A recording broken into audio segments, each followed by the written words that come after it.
And then, going back to the question, how come Ms. Rosel Bungkad was given a cash advance of 10,253,000 when supposedly the limit was 5 million?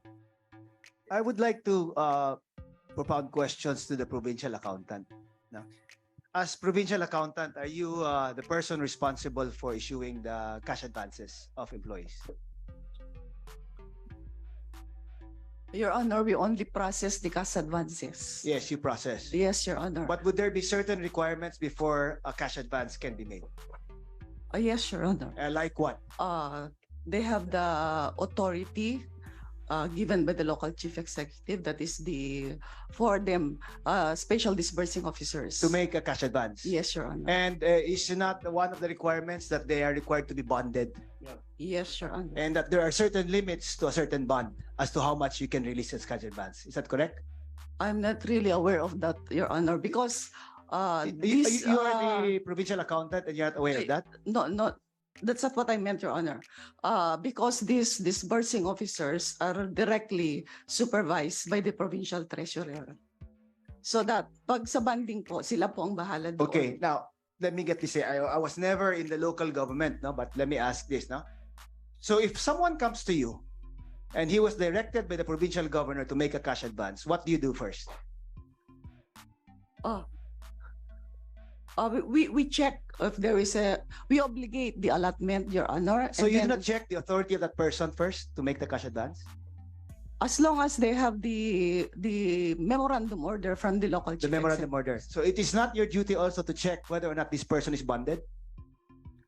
I believe that the same was already checked by the office of the provincial treasurer, Your Honor. So now you're throwing it back to the provincial treasurer? Hindi, kasi po, these disbursing officers under the treasury manual are under the office of the provincial treasurer. Okay, now let me get this straight. As accountant, exactly what is your role when it comes to cash advances? To check that the supporting documents are complete. Okay, now isn't one of the supporting documents the bond requirement? Yeah, it is Okay. one of the Okay. requirements, Your Honor. Now, let me go to the specific persons, Miss Rosel Bungkad. Do you know her? Yes, I do. Did she make a cash advance? Yes, she did, Your Honor. How much is her bond, I'm not- if you remember? I'm sorry, Your Honor, I don't remember. If I will remind you that her bond is only 1.5 million, would you say that would be a fair statement? I would think so, Your Honor. Okay. Now, if a person is only has a 1.5 million bond, how much can she make as a cash advance? I do not know as to how much is the limit, Your Honor. But So if you do not know the limit, then you said that you should know the requirements before a person can make the cash advance. So if any person whom you says has the authority to make a cash advance, can she make any amount of cash advances? she can, as long as she liquidates the same, Your Honor. So it's not dependent on the bond that she's given? There was never. I'm sorry, Your Honor, but I am. Excuse me if I say that I'm really not aware of how much would be the limit of the cash advance. Okay. I'll get back to you. Treasurer, is it your role to check the bond of the person making a cash advance? As far as my own people are concerned, I usually check their. No. Yes. Is it your obligation to check the bond first before a cash advance is released? I can also check, sir. What do you mean? Whose office has the authority to check it? We monitor the bonding requirements of accountable officers, considering that we have 26 department and All right. yeah. Now, again, going back to Rosel Bungkad, she only has a 1.5 million bond. that is the amount of premium, sir, but her accountability is up to 5 million maximum. Okay, up to 5 million maximum. Yet you gave a cash advance of 10,253,000. How would you justify that? Hindi naman po single cash advance po yun. Staggered basis. Staggered. But Yeah. in totality, cash advance of 10,253,000 was given to Rosel Bungkad, correct? Yes, sir. In excess of the 5 million limit that she's supposed to have. Correct? Yeah. Correct? Or no? Pardon, sir. Dapat 5 million lang yung limit niya based on the 1.5 million bond, right? Yeah. And you said that earlier na 5 million lang dapat, Maximum. maximum. Yeah. Now, how come she was given a total amount in cash advances amounting to 10,253,000? Yan ang tanong ko. Your Honor, to inform the body, all of my accountable officers were already issued an OM, and we already answered the same to the Commission and Audit po. So all the reasons were, I am asking you now. Me, or the body is asking you now. How come? There's a lot of list here, Dami pa tayo. Isa pa lang to. No? Rosel Bungkad, 1.5 million lang ang bond, yet given a cash advance of 10,253,000. Now you're claiming that it's going to be the who issued this? Yung mga tao underneath mo? no, all the regular cashiers are within my supervision. Yes. Yes. Sir. Okay, so they technically released it on your authority, correct? Yep. And then going back to the question, how come Ms. Rosel Bungkad was given a cash advance of 10,253,000 when supposedly the limit was 5 million?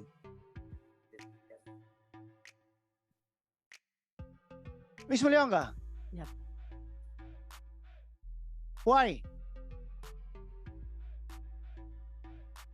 Because there really a need for us to address the requirements of all other implementing officers, so that is So are you going to go beyond the requirements of law that only 5 million ang maximum niya na cash advance just because you're willing to satisfy that requirement? siguro po yun na po yung nakita natin ng mga loopholes po Are you natin. given that leeway to do that decision? Do you have that authority to give more money than what you're allowed to give to that person? Mr. Chair, not the per releases because she's actually saying that it's per releases, hindi naman umabot sa 10 million. I'm sure they We're should have a talking running about, we're total. asking you the Reference. amount. The amount is 5 million and yet you gave 10 million. Kasi sabi mo, ano yun staggered yun eh. We're not talking about the per releases na hindi umabot sa 5 million. We're talking about the accumulated amount which is go beyond what is required, which is 5 million. Hindi, ganito lang yan. Are you familiar with COA? Siguro si Reyes, nabasa niya na to, no? Na-review mo na. Are you familiar with... Hindi, ikaw. Ikaw, budget treasurer and budget officer and Ms. Garma, provincial accountant. Are you familiar with MC 97-002? COA Memorandum Circular with regards to authority, giving authority to accountable officers. 97,382 po. Ano 97,382? Oh, COA. COA may 97,382 daw. Memorandum Circular 97-002. Oh, now. Circular for regulating the cash advance order. Correct. Oh, are you familiar with that? Yes or no? Yung mga certain alam po, familiar ako. Ha? Circular na tinanong ko. Are you familiar with that? Yes, Your Honor. Oh, you're familiar? Oh, why did a 1.5 bond for a certain Rosel Bungkad 1.5 lang yung bond niya. Maximum niya is 5 million. Bakit nyo binigyan nireleasean ng 10 million? In which napakalinaw ng MC. Hindi na natin pag-usapan yung SALN pa. Your Honor, yung pong kay Ma'am Rosel, kay Rosel Bungkad po ay as if I remember it right, nung April 29 po, liquidated po lahat. Liquidated po lahat yung... Madam, again, pag pumunta tayo dyan, isa-isahin ko yung mga problema kayo, ipaproduce ko yon. Now, the authority given, sino yung person in authority to appoint accountable officers? Sa special disbursing officer po, it's the governor Oh, po. governor. Oh, di ba nagbigay siya ng authority for Ms. Bungkad? Tama? Miss Bungkat po is a regular cashier po ng Provincial Treasury Office. So Also? it is inherent in our function po as a cashier po siya. Of course, but you still have to follow that 5 million max and the 1.5 bond. Pag tinanong pa kita, dineposit niyo ba yung 1.5? Andito ba si Bungkad? Saan niya kinuha yung 1.5? Bungkad, do you have the capacity? Wag na nga tayo maglusot dito kasi yung authority coming from the chief executive, in which in that case is MAMBA, Governor MAMBA, once lang yan magbibigay ng authority. Kaya ang bilangan dyan, hindi yung bawat liquidation at saka bawat release. The whole program and the whole implementation. Huwag na nga tayo dito magpalusot. Ikaw, budget at treasurer, don't force me to cite you in contempt. Miss Bungkad, how did you pay? How did you deposit the bond of 1.5 million? Who gave you the... Good afternoon po. Bali, after po siya mapirmahan, Your Honor, Perman Nino? nung signatories po, What signatories? I'm asking you the Yung- authority for you to be the disbursing officer. as a regular disbursing officer po, pag may mga check po na nakapangalan po sa amin, for payment po, we automatically withdraw it in the bank. Yeah, but hindi mo nakita 1.5 lang yung bond mo tapos maximum of 5 million. Nag-withdraw ka ng 10 million. Isa-isahin pa kita mamaya. Kaya lang wala ng panahon, hindi pa tayo tapos. Pati yung sa bangko, paano nyo in cash? Pag sinabi nyo na by tranches, nako, problema nyo talaga to. Mr. Chair. You better tell us. Kasi, kahit dun sa 1.5 na bond, ikaw, dun ka sa treasurer. But the question is, who provides you the 1.5 bond?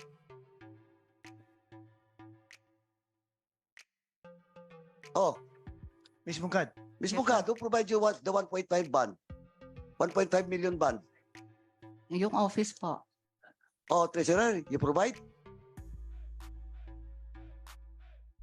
They applied for a bonding requirement. Yung tanong ko nga, saan galing yung pera na 1.5?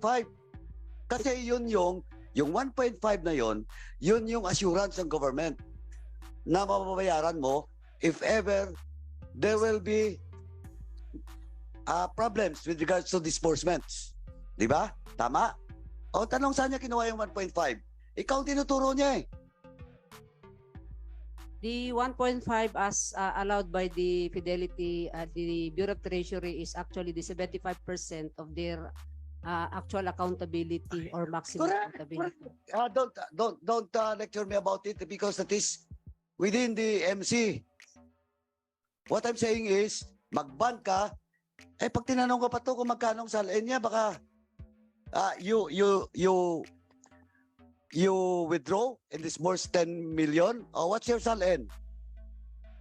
Anong position mo sa treasury? Cashier 2 po. O cashier 2? Salary grade. Opo. Salary grade mo? 14 po. O 14? Yes. O so, tanongin kita diretso. Kung nagka-problema, can you pay the 750 million? No, Your Honor. Oh, no.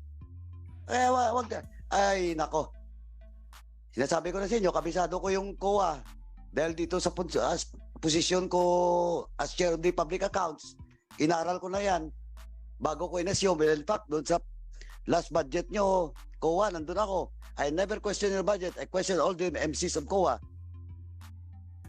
O kaya, tingnan mo. To the honorable co-chair and the members of this committee, umamin that he cannot pay. The 75% will in fact yun pang dapat i-amend doon sa MC nyo. Kasi lugi na nga ang gobyerno. It's only 75%. In this case, 10 million, 750 million, 7.5 million lang yung babayaran niya. Kung tinakbo niya yung 2.5, binalik niya yung 7.5. Tapos, okay yung retirement niya. Ni Miss Cashiers sa grade 14. O yun sinasabi ko.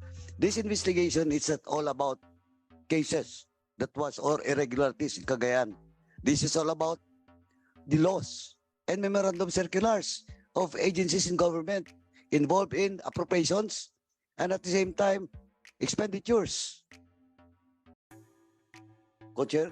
So, Governor Yes, Barbera wants to be recognized. Thank you, Mr. Chair. I just would like to know from Ms. Bungkad, Yeah. what is your position in the Provincial Treasurer's Office? Cashier 2 po. What is your salary grade? 14 po. Is salary grade 14 authorized to get a cash advance of 5 million? Di maximum po dun Yeah, sa ban. maximum nga, yung 5 million. Salary grade 14. Ang tanong ko kay Treasurer, authorized ba na mag-cash advance ang isang empleyado with a salary grade 14 ng maximum of 5 million? Being a regular cashier in the Provincial Treasury Office, we allow them, Your Honor. Ay, so ibig sabihin kahit salary grade 5, salary grade 3, Wala po dahil kasi, regular? it was answered. Ayaw nga. may Oh, 4 nga dito, Gob, Potent Federation of Gov, may 4 nga dito. grade eh. 4, Yeah, nagkuha ng cash advance sa 5 million? 14 million. Oh my God. Isa ko pang tanong, kasi si Ms. Bungkad kumuha ng cash advance, sabi mo Tres, accumulated 10 million. Pero yung maximum allowable amount na mag-cash advance niya is only 5 million. Di ba? Ang tanong ko, nung binigyan siya ulit ng another 5 million, liquidated na ba yung 5 million?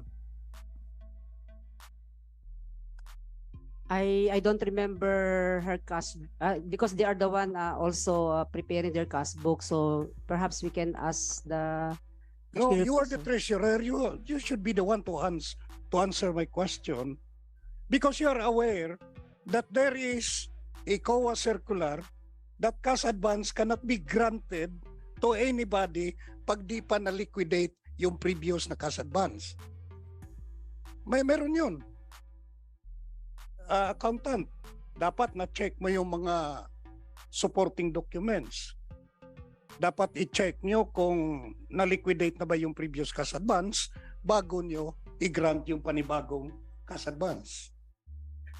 Before the accountant or the treasurer and Ms. Bungkad to answer the query of Gov. Alam nyo, hawak-hawak ko na yung sa COA na findings. Huwag na tayo dito maglokohan o magsinungaling. Hawak-hawak ko na eh. Kaya nga may notice of disallowance eh. In the case of Bungkad. Nabasa mo na ba yung COA findings, Ms. Bungkad, with regards to your, Yes, Your Honor. nabasa mo na, may kopya ka na. Opo. Okay, at least, ikaw, provincial administrator, nabasa mo na ba to? Provincial accountant? Ikaw, treasurer. Yes, Your Honor. Given number of days. O, ba't pa tayo dito magpaligoy-ligoy? I warn you, nung nakaraan, pinalift ko yung supposedly contempt nyo. Pinalift ng committee. Eh, wag na tayo dito mag-sinungaling. Kasi hawak-hawak ko na rin dito yung findings ng COA. Yes, please proceed. Provincial accountant. Your Honor, it says here that no additional cash advance shall be allowed to any official or employee unless the previous cash advance given to him is first settled or a proper accounting thereof is made. A proper accounting shall mean the receipt of the accountant by the accountant of the described liquidation documents, although not yet recorded in the books of accounts. Yun So- na ang tanong ko. Yes, sir.